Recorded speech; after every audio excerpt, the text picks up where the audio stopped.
Drive-in movie theaters were the lifeblood of regional filmmakers in the 50s and 60s. With more than 4,000 screens operating across America during this period, drive-in movie theaters were a staple of the era. And do you know what drive-in movie theaters needed to be successful during this period? Yeah, they needed movies. And not just any movies. They needed attention-grabbing movies. Movies featuring sex, drugs, and violence. Over time, these films went to the extreme, and they eventually evolved into grindhouse cinema. Moviegoers ate these films up, and they always wanted more. For all the starving directors at the time, the scene was right for the taking. Enter Florida filmmaker William Grefé. Known as Wild Bill to some, William Grefé thrived in the 60s and 70s with his regional films. These films ranged in subjects but had a connection with horror, sex, or drugs, and in some cases, all three. Tonight's review is on Grefé's third feature film, The Sting of Death. It's a wild film full of awful 60s tropes like science experiments gone terribly wrong, bikini babes, a laughable monster, and of course, plenty of groovy dancing. It's a wild ride, and you're not gonna want to miss it. Welcome to the Hellbound Horror Show.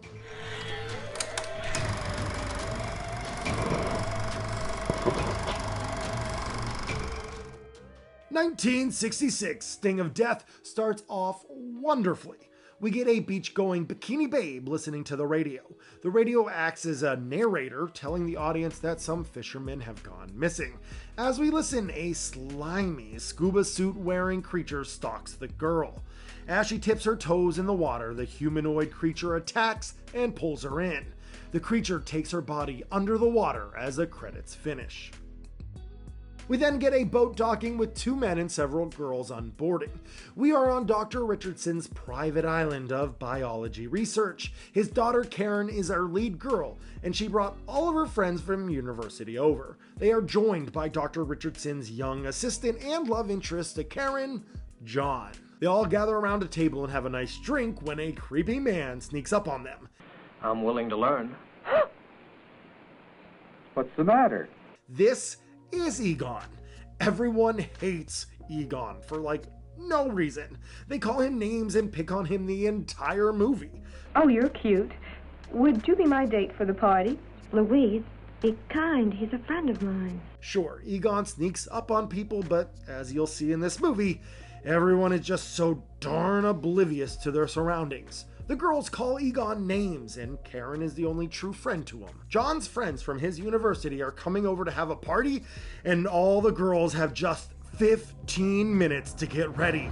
A party? With us looking like this? We'll never be able to get ready on time. Now this is a horror movie. Talk about preying on someone's fears. The girls are so mad because they don't have enough time to get ready. But here's a mess. In the meantime, the police come over and they have a dead fisherman on the boat.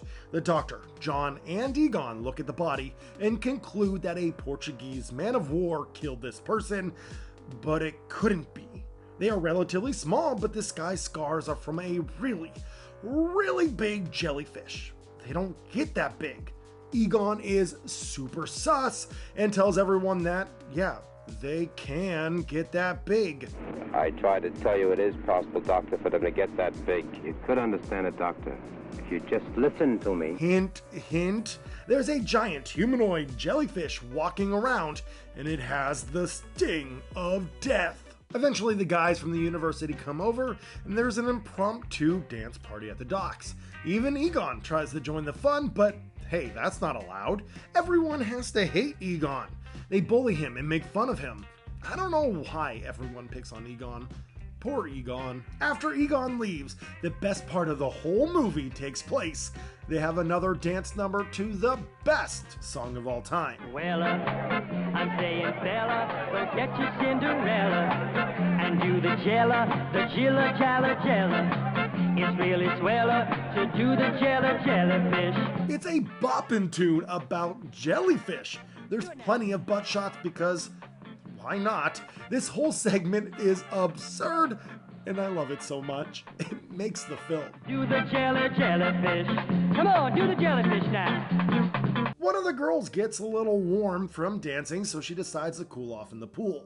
Before she gets in, the humanoid jellyfish walks into the pool area and then slips into the pool undetected. She swims around for a solid minute and a half without seeing the jellyfish monster swimming right beside her the whole time. I told you everyone was oblivious in this movie. She is eventually attacked by the jellyfish. The creature gets out of the pool and attacks the kids as it runs away. She and another boy are badly injured. The radio has been smashed, so they decide to take the boat to the mainland and call the police from there. Well, the giant jelly man thwarts their plans and sinks the boat.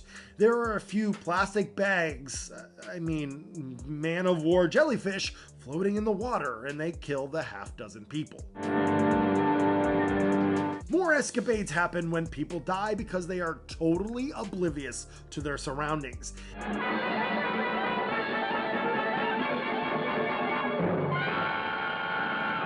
And the film ends in a scientific cave at the bottom of the Everglades where the jellyfish man fights Karen and John. The ending is fantastic. It's goofy, but the colors really pop and the jelly man is a top tier design. It's just a guy with a wetsuit on with a plastic bag over its head. I love it. The Sting of Death is 60s drive-in trash, but it's exceptionally entertaining.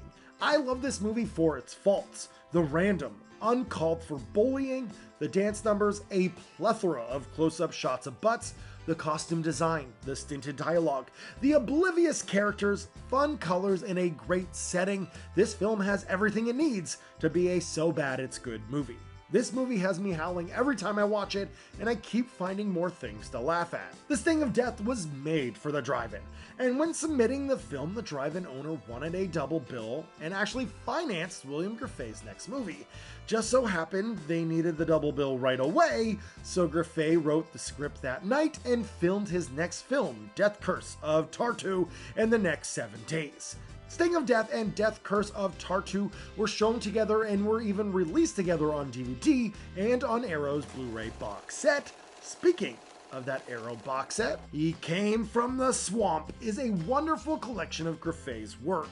Even though it doesn't have all of his films, it has most of them, as well as a feature-length documentary on this filmmaker's career. I love this set, and it's totally worth seeking out. I just love going through a director's filmography and seeing how they grow, how they improve, and what tricks they continue to use. My personal favorite on this collection are Sting of Death, Death Curse of Tartu, and Mako the Jaws of Death.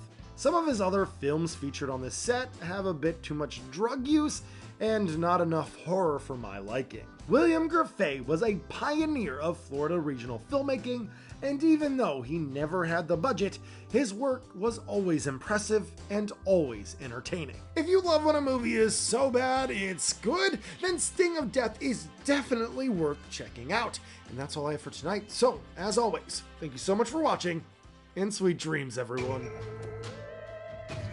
Have you ever been to a drive-in movie theater?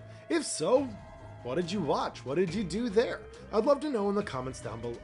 And thank you for watching. See ya.